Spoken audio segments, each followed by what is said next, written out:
নমস্কাৰ বন্ধু-বান্ধৱীসকল, মোৰ চেনেলত আপোনালোকক স্বাগতম জনাইছোঁ। আজি এটা মই নতুন ভিডিঅ'ৰ সৈতে আপোনালোকৰ ওচৰত আহিছোঁ। আমাৰ যিটো বস্তিৰ পিছফালে বাৰীৰ পিছফালে আমাৰ অলপ মাটি আছে, প্ৰায় 2-3 কঠামান মাটি আছে। মই তাত চিম্পলভাৱে মই অলপ খেতি কৰি থাকোঁ। আৰু আজিৰ টপিকটো হ'ল এইবাৰ মই কি খেতি লগাইছোঁ। মই এইবাৰ কবি কৰিম বুলি ভাবিছোঁ। কবি অলপমান, লগতে আৰু কিবা জলকীয়া আছে মোৰ, তেনেকৈ জলকীয়া প্লাছ বিনৰ গোটা নিছোঁ কেইটামান, তেনেকৈ মই দিছোঁ। আৰু এতিয়া মই কবি বৰ্তমান মই দিছোঁ, জগাইছোঁ, ইতিমধ্যে গজি উঠাইছে। আৰু কবি খেতি কেনেকৈ কৰিব লাগে তাৰ বিষয়তো মই কৈ আছোঁ। যদি আপোনালোকে ধৈৰ্য সহকাৰে সকলো জানিব বিচাৰে তেন্তে ভিডিঅ'টো ফাৰ্ষ্টৰ পৰা লাষ্টলৈকে চাই থাকিব। আহকচোন দেৰি নকৰে মেইন বিষয় লগ বাৰু। প্ৰথমতে আপুনি যিটো কবিৰ গুটি আছে ভাল জাতৰটো আনিব। আৰু ভাল জাতৰটো আনি আপুনি প্ৰথমে যিটো মাটি আছে, মাটিটো পূৰা মিহি কৰি ল'ব। এই দেখিছে, পূৰা মিহি কৰি ল'ব। এনেকুৱা মিহি কৰি ল'ব, মাটিটো মিহি কৰি তাৰপিছত তাত আপোনালোকে যাতে পানীটো নপৰে তেনেকৈ আপুনি এনেকুৱা আমি প্লাষ্টিক দি থৈ দিছোঁ। তেনেকৈ প্লাষ্টিক দিব পাৰে বা যিকোনো পানী নপৰা ব্যৱস্থাটো কৰিলে হ'ল। যাতে গজি উঠাৰ পিছত যেতিয়া অলপ ডাঙৰ হ'ব তেতিয়া যাতে অলপমান ৰ'দ পৰে বা তেনেকুৱাকৈ দিব লাগে। আৰু ইয়াত দেখা পাইছে নিশ্চয়, এতিয়া ধুনীয়াকৈ গজিব ধৰিছে। এইবিলাক গজিব ধৰিছে ধুনীয়াকৈ। আৰু এনেকৈ যেতিয়া সম্পূৰ্ণৰূপে গজিব মই এটা ভিডিঅ' লৈ আহিম। এই চাৰিওফালে গজিব ধৰিছে, পূৰা মিহি কৰি দিছে মাটিটো। আৰু মিহি কৰি দি মাটিটো পূৰা ধুনীয়াকৈ মিহি কৰি দি তাত অলপ আপুনি ইউৰিয়া বা পটাছ অলপ সাৰ দি দিব, যাতে অলপমান জীপটো থাকে বা সাৰটো থাকিলে ভাল। সাৰ দি দিব।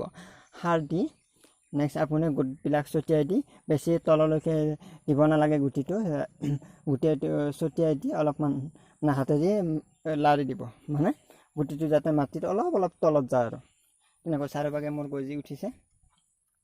আৰু যেতিয়া গুটিটো তলত যাব আৰু আপোনালোকে ৰাতিৰ ভাগত বৰষুণ দিয়াকে বা নেদেখে গেৰাণ্টি নাই, সেইকাৰণে আপোনালোকে প্লাষ্টিক বা কিবা পানী নপৰাকৈ থৈ দিব। তাৰপিছত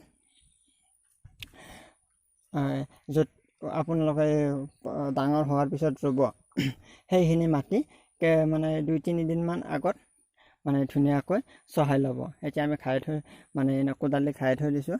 তাৰপিছত ইয়াত আমি পূৰা কবি দিম আৰু খাই থৈ দি তাৰপিছত আপোনালোকে আৰু মিহিকৈ এবাৰ খাই দিব, যাতে কবিটো ৰুব ভাল হয়।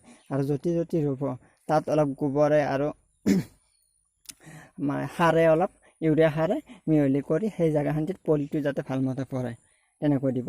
নেক্সট তাৰে পিছত পলিটো ৰুই অলপ পানী দি দিব। তাৰে পিছত তেনেকৈ চাই থাকিব, মাজে সময়ে পানী দি থাকিব বেছি ৰ'দ পৰিলে। তেনেকৈ কবি খেতিটো কৰিব পাৰি। আৰু বিশেষ জানিব থাকিলে কমেণ্ট বক্সত মোক জনাব। আৰু নেক্সট মই জলকীয়া দিছোঁ, জলকীয়া ৰুইছোঁ। আজি প্ৰায় 4-5 দিন হ'ল, ধুনীয়াকৈ আছে, কোনো ধৰণৰ প্ৰব্লেম নাই। আৰু লগতে বিন দিছোঁ, বিন চাব পাৰে, সকলোবিলাক আগতীয়াকৈ ওলাই যাব। নেক্সট 4-5 জোপামান আমাৰ কেৰেলা গছ আছে, যিটো তিতা কেৰেলা বুলি কয়, সেই গছটো আছে। ইতিমধ্যে লাগিছে, তিতা কেৰেলাটো ইতিমধ্যে লাগিব ধৰিছে। আৰু ধুনীয়াকৈ এনেকৈ ওপৰত চাঙো দিব পাৰে বা ছাইডত আপোনালোকে এনে পৰি থকা মাটি হ'লে তাত চাঙো দিব পাৰে। তিতা কেৰেলা লাগিছে। নেক্সট আপোনালোকে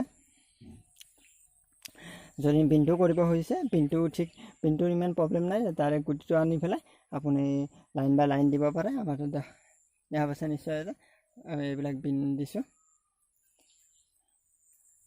বিন তাতেও আছে, বিন দিছোঁ, চাব পাৰে।